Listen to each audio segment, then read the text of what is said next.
وہی ہے پہلے طاغوت کا انکار کرو پھر اللہ پر ایمان لاؤ، تب ایمان معتبر ہے۔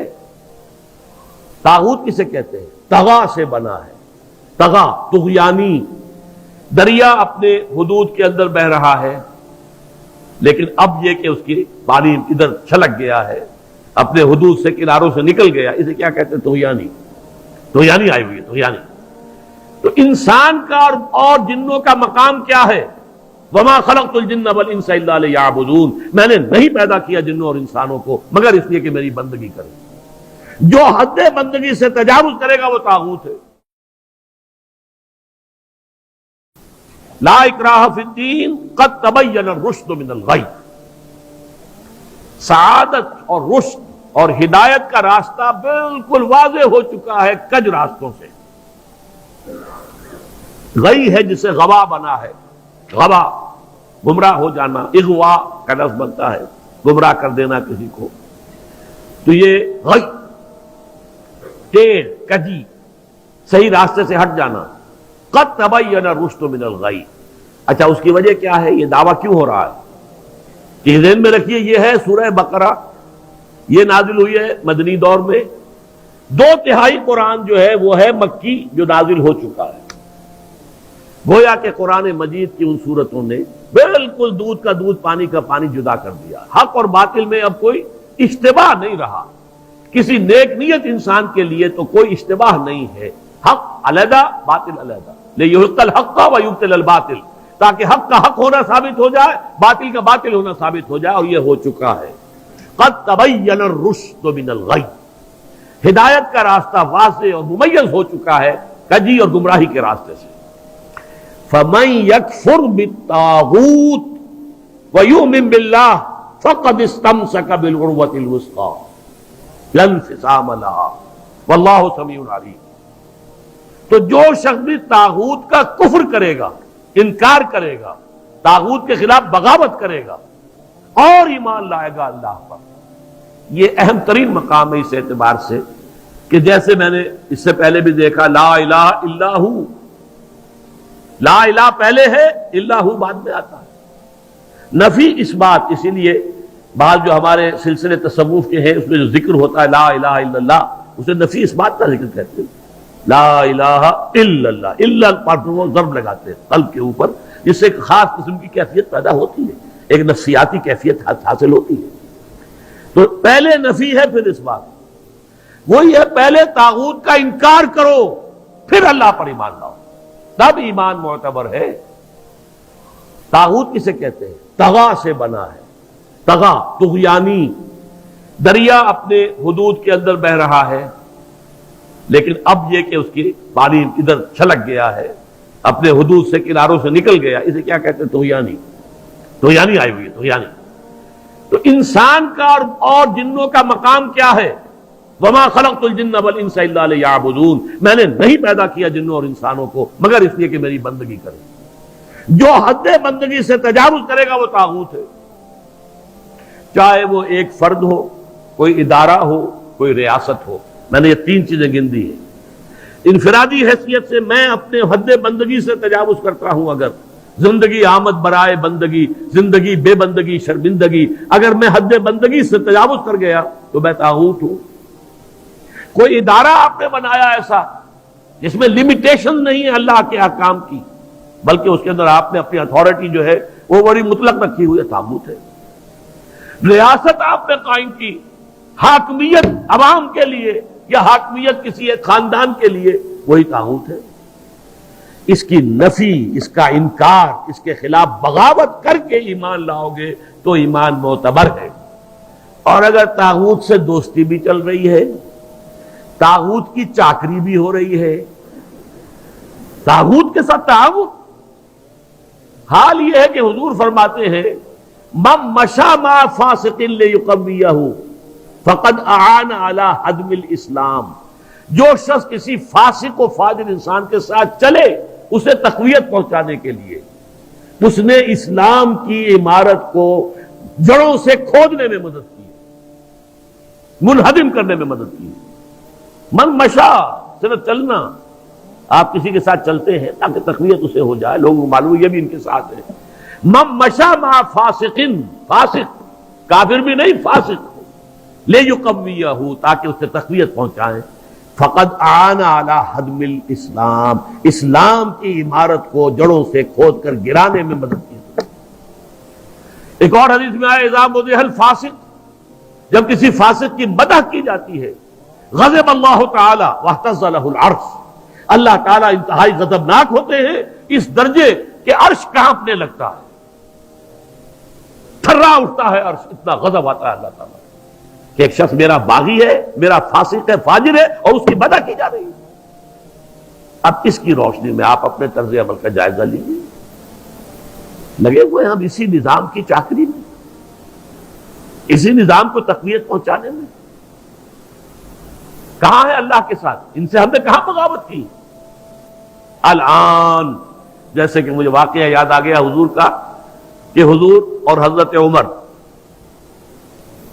ساتھ ساتھ چل رہے ہیں، کوئی چہل قدمی ہے یا کچھ اور معاملہ ہے، حضور پوچھتے عمر تمہیں مجھ سے کتنی محبت ہے؟ عرض کیا کہ حضور آپ مجھے دنیا کے ہر انسان سے زیادہ محبوب ہیں۔ اب آپ آنکھوں میں آنکھیں ڈال کر پوچھتے ہیں اور اپنی جان سے؟ اب ایک تو اندازہ کیجئے کہ یہ سوال کسی ایسے شخص سے نہیں کیا جا سکتا جس سے ذرا بھی بال برابر بھی بودھ ہو دل میں، تو خالص وہ بہت ہی مقرب ہوگا، اسی سے یہ بات کہی جائے گی۔ اپنی جان سے؟ تو حضرت عمر نے تھوڑا سا توقف کیا، پھر عرض کیا ہاں اب میں کہتا ہوں کہ آپ مجھے میری جان سے بھی زیادہ عزیز ہیں۔ فرمایا الآن، اب پہنچے ہو تو اس مقام پر کہ جہاں ہونا چاہیے۔ تو الآن والا معاملہ یہ ہے کہ انسان تن من دھن اپنی زندگی ہر شے لگا دے طاغوت کے خاتمے اور حق کے غلبے کے لیے۔ وہ ہے جہاں سے بات شروع ہوئی تھی، لگا دو، کھپا دو، صرف کر دو۔ یا ایھا الذین آمنوا انفقوا مما رزقناکم من قبل ان یاتی یوم لا بیع فیہ ولا خلۃ ولا شفاعۃ والکافرون هم الظالمون۔ اس روش کو اختیار کرنے سے انکار کرنے والے ہی تو کافر اور ظالم اور مشرک ہیں۔ تو اپنے ایمان کو آپ تول لیجئے کہاں کھڑے ہیں، طاغوت کے ساتھ آپ کی روش کیا ہے۔ بہرحال من یکفر بالطاغوت ویؤمن باللہ فقد استمسک بالعروۃ الوثقی، جس نے کہ طاغوت کا کفر کیا، طاغوت سے بغاوت کی اور اللہ پر ایمان لایا، اس نے مضبوط کنڈے کو پکڑ لیا ہے۔ یہ جو نقشہ ہے یہاں پر، اس کو ایک تمثیل سے سمجھ لیجئے۔ سمندری جہاز پہ فرض کیجئے کچھ شخص عرشے پر کھڑا ہوا ہے، کوئی ہچکولا ایسا آیا کہ گر گیا سمندر میں، اور آپ کو معلوم ہے کہ اس کے ساتھ کنڈے لگے ہوتے ہیں۔ اگر کوئی کنڈا اس کے ہاتھ میں آ جائے، فرض کیجئے تیرنا ویرنا نہیں جانتا غریب، کنڈا ہاتھ میں اگر آ گیا تو وہ کنڈا کبھی نہیں چھوڑے گا، وہ اس لیے کہ اس کنڈے کے ساتھ اس کی جان وابستہ ہے۔ بلکہ میں یہ کہا کرتا ہوں کہ اگر کوئی شارک مچھلی آ کر اس کی ٹانگ کاٹ کے لے جائے تو وہ کہے گا جائے، لیکن یہ کہ میں اس کنڈے کو نہیں چھوڑوں گا، اس لیے کہ یہ کنڈا ہے کہ جس کے ساتھ میری اب جان وابستہ ہے۔ اسی طریقے سے گویا کہ انسان اپنی حفاظت اور تحفظ کے لیے وَمَن يَكْفُرْ بِالطَّاغُوتِ وَيُؤْمِن بِاللَّهِ فَقَدِ اسْتَمْسَكَ بِالْعُرْوَةِ الْوُثْقَىٰ، اس کا ہاتھ اس مضبوط کنڈے پر آ گیا کہ جس کے بعد اب اس کی گمراہی نہیں ہے۔ لَا انفصام لَهَا، جیسے کنڈا مضبوط ہے، وہ اپنی جگہ سے نکلنے والا نہیں ہے، وہ ہٹنے والا نہیں ہے، جگہ چھوڑنے والا نہیں ہے، ٹوٹنے والا نہیں ہے۔ لَا انفصام لَهَا، ایسا کنڈا اس پر اس کا ہاتھ آ گیا ہے۔ واللہ سمیع علیم، اللہ تعالیٰ سب کچھ سننے والا، سب کچھ جاننے والا ہے۔ یہ سمیع علیم تنوین کے ساتھ یہ صفات ہیں۔ السمیع ہوتا تو اللہ کا نام ہو جاتا، العلیم ہوتا تو اللہ کا نام ہو جاتا۔ اللہ ولی الذین آمنوا یخرجہم من الظلمات الی النور۔ دیکھیے ترک موالات کی میں نے بات کی تھی نا، اب یہاں ولایت آ گئی۔ اللہ ولی ہے، پشت پناہ ہے، مددگار ہے، محافظ ہے، حمایتی ہے اہل ایمان کا۔ یعنی یہ جو کشاکش ہوگی اب حق و باطل کے مابین، طاغوت کے خلاف تمہیں جہاد کرنا ہے، کفر کرنا ہے، احقاق حق ابطال باطل کی جدوجہد کرنی ہے، تو تمہیں کسی کا سہارا درکار ہے، اللہ کا سہارا، اللہ کی مدد۔ جیسے حضور سے بھی کہا گیا وَاصْبِرْ وَمَا صَبْرُكَ إِلَّا بِاللَّهِ، اے نبی صبر کیجئے اور آپ کا صبر تو اللہ ہی کے سہارے پر قائم ہوگا۔ قوت تو آپ کو اللہ سے ملتی ہے. مسلمانوں سے کہا گیا وَاسْتَعِينُوا بِالصَّبْرِ وَالصَّلَاةِ، مدد حاصل کرو صبر سے بھی اور نماز سے بھی. تو اسی طرح فرمایا اللہ کی مدد شامل حال رہے گی. اللہ ولی الذین آمنوا، اللہ ولی ہے اہل ایمان کا. اور یہ رشتہ جو ہے موالات باہمی یا جسے ولایت باہمی کہتے ہیں.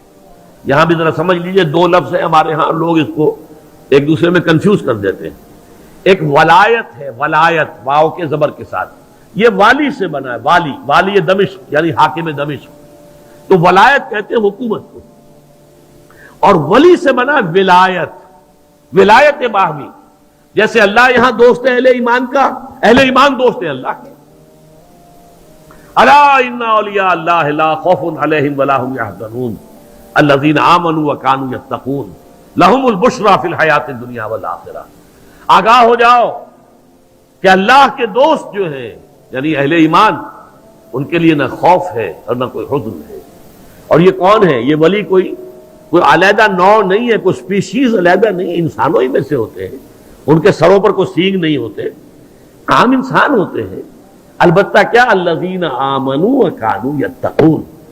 ایمان اور تقوی، ایمان لائے اور ایمان حقیقی، اور تقوی ہے انہیں پش کر رہا ہے. ثم اتقوا وآمنوا ثم اتقوا واحسنوا واللہ یحب المحسنین. یہ ایمان اور تقوی ہے تو وہی اللہ کا ولی ہے. الا ان اولیاء اللہ لا خوف علیہم ولا هم يحزنون الذین آمنوا وکانوا یتقون لہم البشریٰ فی الحیاۃ الدنیا والآخرہ. ان کے لیے تو بشارتیں ہی بشارتیں ہیں دنیا کی زندگی میں بھی اور آخرت میں. تو وہ ہے ولایت، اللہ کے بندے اللہ کے ولی ہیں صاحب ایمان. یہاں اللہ ولی ہے اہل ایمان. جو بھی وہ طاغوت کے خلاف جد و جہد کریں گے، کشاکش کریں گے، محنت کریں گے، انفاق جان و مال کریں گے، انفاق مال اور بذل نفس کریں گے، وقت خرچ کریں گے، اپنی قوتیں لگائیں گے، جان و مال کے اوپر خطرات مول لیں گے، اپنی اولاد کو انویسٹ کریں گے، تو اللہ تعالیٰ ان کی مدد کرے گا، پشت پناہ ہوگا قدم قدم پر. اللہ ولی الذین آمنوا یخرجہم من الظلمات الی النور. اور وہ انہیں نکالتا رہتا ہے اندھیروں سے روشنی کی طرف.